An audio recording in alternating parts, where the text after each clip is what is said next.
Hello hi ನಮಸ್ಕಾರ.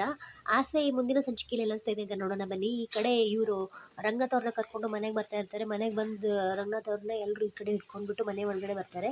ಮನೆ ಒಳಗಡೆ ಬಂದ್ಬಿಟ್ಟು ಕೂತ್ಕೊಂಡು ಮಾತಾಡ್ಕೊಂಡಿರ್ತಾರೆ. ಮಾತಾಡ್ಕೊಂಡಿರ್ಬೇಕಂದ್ರೆ ಈ ಕಡೆ ಇವರು ರಂಗನಾಥ್ ಅವರು ಯಾಕ್ರೋ ಅಂತ ದೊಡ್ಡ ಹಾಸ್ಪಿಟ್ಲಿಗೆ ಕರ್ಕೊಂಡು ಹೋಗ್ತಾ ಇದ್ದೀರಿ, ನನ್ನ ಕರ್ಕೊಂಡು ಹೋಗಿದ್ರಿ, ಅಷ್ಟೊಂದು ಹಣ ಎಲ್ಲಿಂದ ತಂದ್ರು ನೀವು, ತುಂಬ ಖರ್ಚಾಗುತ್ತಲ್ವಾ, ಅಲ್ಲಿ ದೊಡ್ಡ ಹಾಸ್ಪಿಟ್ಲ್ ಅಲ್ವಾ ಅದು, ತುಂಬ ಖರ್ಚಾಗುತ್ತಲ್ವಾ ಅಂತ ರಂಗನಾಥ್ ಅವ್ರು ಕೇಳ್ತಾ ಇರ್ತಾರೆ.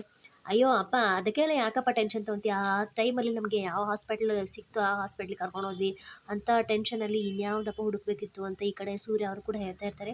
ಅಪ್ಪ ಇನ್ನೇನಪ್ಪ ಮಾಡೋದು, ಸೂರ್ಯನ ಕಾರ್ ಇತ್ತಲ್ಲ ರಿಪೇರಿ ಆಗ್ಬಿಟ್ಟಿತ್ತು, ಚೆನ್ನಾಗಿ ರೆಡಿ ಆಗ್ಬಿಟ್ಟಿತ್ತು, ಅದು ಮಾರ್ಬಿಟ್ಟು ಅದನ್ನ ದೊಡ್ಡ ತೊಗೊಂಬಂದ್ಬಿಟ್ಟು ನಿನ್ನನ್ನು ಹುಷಾರು ಮಾಡಿಸ್ಬಿಟ್ಟಿವಿ ಅಂತ ಇವರು ಮನೋಜ್ ಅವರು ಇಲ್ಲದೆ ಇರು ಬಿಟ್ಕೊಂಡು ಹೋಗ್ತಾರೆ, ಹೇಳ್ತಾನೆ ಇರ್ತಾರೆ. ಈ ಕಡೆ ರಂಗನಾಥ್ ಅವ್ರಿಗೆ ಮತ್ತೆ ಶಾಕ್ ಆದವ್ರ ಥರ ಆಗುತ್ತೆ. ಅಯ್ಯೋ ಏನೋ ನೀನು ಕಾರ್ನೇ ಮಾರ್ಬಿಟ್ಟ ನನ್ನ ಮಗ, ನನಗೋಸ್ಕರ ಕಾರ್ನೇ ಮಾರ್ಬಿಟ್ನಾ ಅಂತ ಹೇಳ್ಬಿಟ್ಟು ಈ ಕಡೆ ಒಂಥರ ಫೀಲಲ್ಲೂ ಇರ್ತಾರೆ, ಹಾಗೆ ಈ ಕಡೆ ಶಾಕಲ್ಲೂ ಇರ್ತಾರೆ.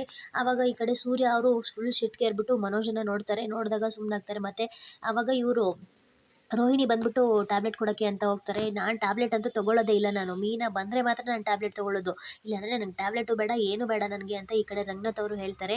ಮುಂದೆ ಏನಾಗುತ್ತೆ ಅಂತ ನೋಡೋಣ. ಮೀನಾ ಮನೆಗೆ ಬರ್ತಾಳ ಏನು ಅಂತ ಮುಂದಿನ ಸಂಚಿಕೆಯಲ್ಲಿ ಗೊತ್ತಾಗುತ್ತೆ. ಸೂರ್ಯ ಏನು ಹೋಗಿ ಕರ್ಕೊಂಬರ್ತಾರಾ, ಇಲ್ಲ ಮೀನನ್ನು ಇಲ್ಲದೆ ನಾನೇನು ತೊಗೊಳ್ಳಲ್ಲ ಅಂತ ಈ ಕಡೆ ಕೂತಿರೋ ರಂಗನಾಥ್ ಅವರು ಇನ್ನೇನು ಮಾಡ್ತಾರೆ ನೋಡೋಣ. ನಮ್ಮ ಚಾನಲ್ನ ಇನ್ನು ಯಾರು ಸಬ್ಸ್ಕ್ರೈಬ್ ಮಾಡಿಲ್ವೋ ಸಬ್ಸ್ಕ್ರೈಬ್ ಮಾಡ್ಕೊಳ್ಳಿ, ಲೈಕ್ ಮಾಡಿ, ಶೇರ್ ಮಾಡಿ, ಕಮೆಂಟ್ ಮಾಡಿ. ಥ್ಯಾಂಕ್ ಯು, ಧನ್ಯವಾದಗಳು.